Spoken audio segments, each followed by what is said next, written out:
please stop. We lose, you win.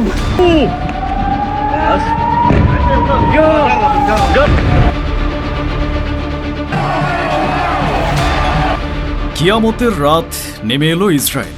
যে Israel এতদিন আমেরিকার ঘাড়ে চেপে পুরো মধ্যপ্রাচ্যে দাদাগিরি করে বেড়াচ্ছিল, আজ সেই ইসরায়েলের আকাশেই ইরানের ব্যালিস্টিক এবং হাইপারসনিক মিসাইলের বৃষ্টি হচ্ছে। এইমাত্র পাওয়া খবরে জানা গেছে ইরান তার সর্বশক্তি দিয়ে ইসরায়েলের উপর নন-স্টপ মিসাইল হামলা শুরু করেছে, যা তাদের তথাকথিত অজেয় আয়রন ডোমকে বোকা বানিয়ে উত্তর ইসরায়েলের বিভিন্ন স্থানে আঘাত এনেছে। পরিস্থিতি এতটাই ভয়াবহ যে প্রধানমন্ত্রী বেঞ্জামিন নেতানিয়াহু আতঙ্কে তার সামরিক জেনারেলদের নিয়ে জরুরি নিরাপত্তা বৈঠকে বসতে বাধ্য হয়েছেন। এটি আর কোনো হুমকি নয়, এটি হলো ইরানের পক্ষ থেকে সেই ঐতিহাসিক প্রতিশোধ, যার ভয়ে ইসরায়েল এতদিন ঘুমাতে পারেনি। কিন্তু যখন নেতানিয়াহু আতঙ্কে বাংকারে বসে তার বড় ভাই এবং তথাকথিত রক্ষাকর্তা ডোনাল্ড ট্রাম্পকে সাহায্যের জন্য ফোন করলেন, তখন তিনি পেলেন তার জীবনের সবচেয়ে বড় অপমান, সবচেয়ে বড় বিশ্বাসঘাতকতা। অ্যাক্সিওসের রিপোর্ট অনুযায়ী মার্কিন প্রেসিডেন্ট ডোনাল্ড ট্রাম্প প্রচণ্ড ক্ষেপে গিয়ে নেতানিয়াহুকে সাহায্য করার বদলে উল্টো ধমক দিয়েছেন এবং ইরানে পাল্টা হামলা চালাতে কঠোরভাবে নিষেধ করে দিয়েছেন। যে আমেরিকা একদিন ইসরায়েলের নিরাপত্তার জন্য সব কিছু করতে প্রস্তুত ছিল, আছে আমেরিকায় ইরানের ভয়ে এতটাই ভীত যে তারা তাদের প্রধান মিত্রকে শত্রুর হাতে মার খাওয়ার জন্য একা ফেলে দিচ্ছে। এটি আর কোনো কৌশলগত পদক্ষেপ নয়, এটি হলো আমেরিকার পক্ষ থেকে ইরানের কাছে এক নিঃশর্ত আত্মসমর্পণ। আমেরিকাকে পারস্য উপসাগর থেকে বিতাড়িত করার ঠিক পরেই কেন ইরান ইসরায়েলের উপর এ সর্বাত্মক হামলা শুরু করল? এটা কি মধ্যপ্রাচ্য থেকে জায়নবাদী অস্তিত্ব মুছে ফেলার চূড়ান্ত অভিযানের সূচনা? ইসরায়েলের শত শত কোটি ডলারের আয়রন ডোম কেন ইরানের একটি মিসাইলও আটকাতে পারছে না? আয়রন ডোম কি তাহলে ইতিহাসের সবচেয়ে বড় ভাওতাবাজি? আজ আমরা সেই চূড়ান্ত অধ্যায়ের ব্যবচ্ছেদ করব, যেখানে ইরানের মিসাইল বৃষ্টিতে জ্বলছে তেল আবিবের গোটা শহর। এই গল্পের ক্লাইম্যাক্স বুঝতে হলে আমাদের প্রথমে ইসরায়েলের সেই বিভীষিকাময় রাতের দৃশ্যটি কল্পনা করতে হবে।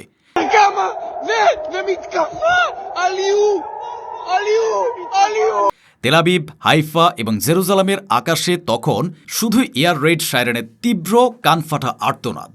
শত শত ইরানি ব্যালিস্টিক এবং হাইপারসনিক মিসাইল ইসরায়েলের আকাশকে চিরে দিয়ে তাদের লক্ষ্যবস্তুর দিকে ছুটে আসছে। উত্তর ইসরায়েলের কফর হোরেস সহ বিভিন্ন সামরিক ও কৌশলগত স্থাপনায় একের পর এক বিস্ফোরণ ঘটছে। এটি কোনো বিচ্ছিন্ন হামলা নয়, এটি একটি নন স্টপ লঞ্চ বা অবিরাম আক্রমণ।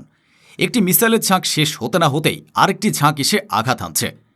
আর এই মিসাইল বৃষ্টির সামনে ইসরায়েলের শত শত কোটি ডলারের গর্ব, তাদের অজেয় আয়রন ডোম, একটি অসহায় শিশুর মতো আচরণ করছে। আয়রন ডোম মূলত হামাসের মতো গোষ্ঠীর ছোড়া স্বল্প পাল্লার ধীরগতির রকেটের জন্য।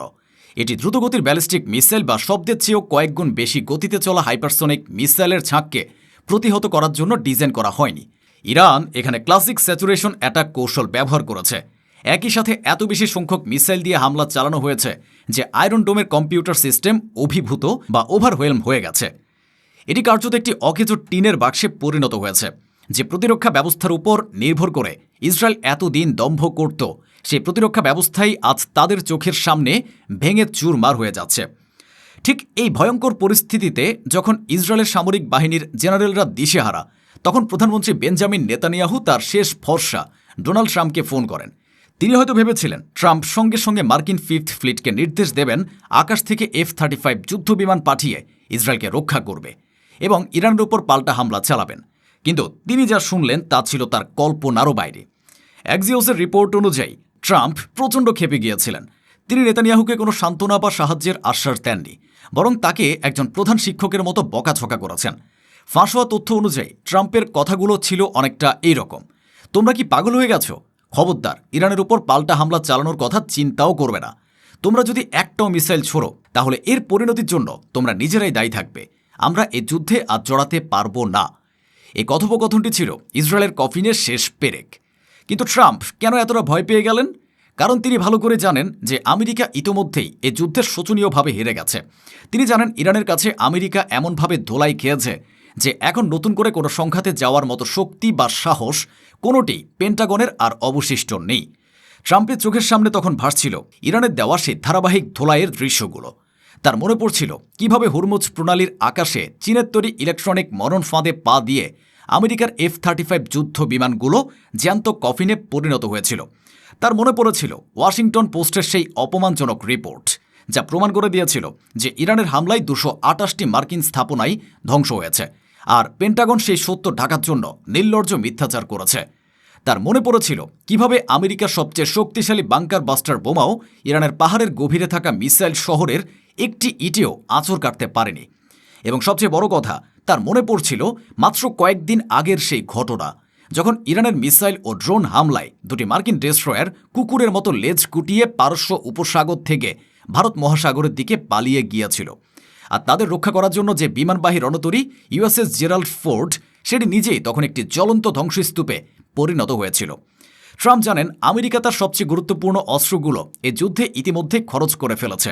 তিনি জানেন ইসরায়েল যদি এখন পাল্টা হামলা চালায়, তবে ইরান পুরো মধ্যপ্রাচ্যে আগুন লাগিয়ে দেবে। তারা সৌদি আরব ও সংযুক্ত আরব আমিরাতের তেলের খনিগুলোতে হামলা চালাবে, হরমুজ প্রণালী সম্পূর্ণ বন্ধ করে দিয়ে বিশ্ব অর্থনীতি পঙ্গু করে দেবে এবং মধ্যপ্রাচ্যে অবস্থিত প্রতিটি মার্কিন ঘাঁটিকে ছাড়খাড় করে দেবে। আর এই সর্বাত্মক যুদ্ধ ঠেকানোর ক্ষমতা আমেরিকার আর নেই। তাই নিজের সাম্রাজ্যকে এবং নিজের আসন্ন নির্বাচনের ভবিষ্যৎকে বাঁচানোর জন্য ট্রাম্প তার সবচেয়ে বিশ্বস্ত পোষ্য রাষ্ট্র ইসরায়েলকে কোরবানি দিতে এক মুহূর্ত দ্বিধা করেননি। এ ঐতিহাসিক বিশ্বাসঘাতকতার পর নেতানিয়াহু এখন বাংকারে একা। তার সামনে তখন দুটি দৃশ্য।